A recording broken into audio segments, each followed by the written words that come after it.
when you're working in bleeding edge tech, a lot of it is educating the market. And a lot of it is also Exactly. gambling on where the market's going to go. And luckily, you don't have to be psychic to do it. You look at where the hockey sticking markets are and where the youth trends are, and those usually continue going in that direction, right? Like all the people right now that say NFTs are a fad, it's like if you look at where the VC funding's going and you look at, you know, the amount of smart people that are going into that market and you see the amount of loyalty and how it's building, it would be naive to think that it's just going to disappear tomorrow, right? So you either learn how to play along or you get left behind. You can say Pong or Space Invaders is a fad. You cannot say video games is a fad. Yeah. Some of these NFTs are fads. Right. Not the whole movement, not the pinning technology and where everything is going. It's like the internet in the beginning. There will be an Amazon that emerges and an eBay, right? Oh, sure. And then there will be a Yahoo. Yeah, I mean, a lot of people say NFTs are a fad, and that's exactly right.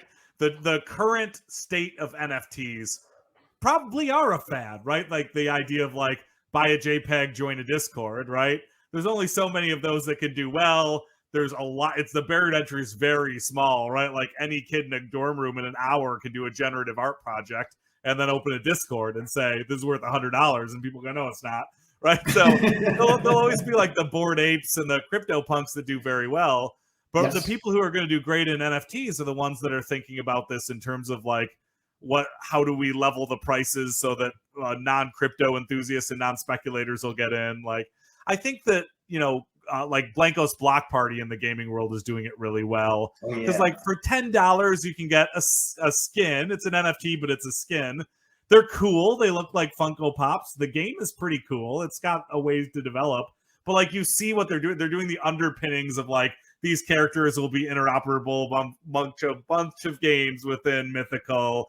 And if you get in early, it's super cool and you can gain levels along with your skins. And sure, you can resell them, but if you're playing for the speculative nature of it, you're probably not having as much fun as the people who are playing it more like a Fortnite where it's like, look at how cool I am in my skin, you know? It's so funny because LinkedIn is such an overwhelmingly positive platform, but I've been talking a lot about NFTs over the past year and blockchain, and it's just been such a big part of our business that it would be a fool not to talk about it.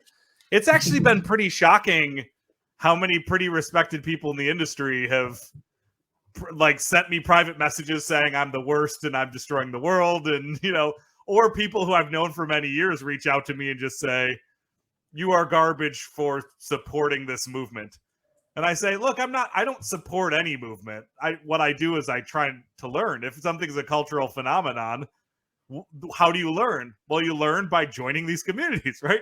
I'll go spend $100 on a picture of a panda or an ape or whatever it is, because then I get to join the Discord. I get to see what they're doing in the Discord. I get to see the prices go up and down, and you start learning, right? So it's so funny because a lot of people, I think, like want to pick whether something's a success or failure early, and then like stay very firm in that point of view. And I always try to take like the culture is king, queen, and jester point of view, where it's like, it's going to rule with an iron fist, a soft touch, and it'll always fool you.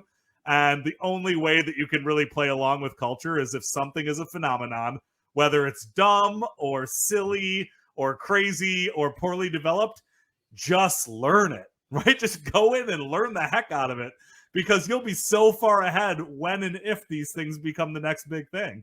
And frankly, I've made more money from NFTs this year than I've made from any job ever in my life.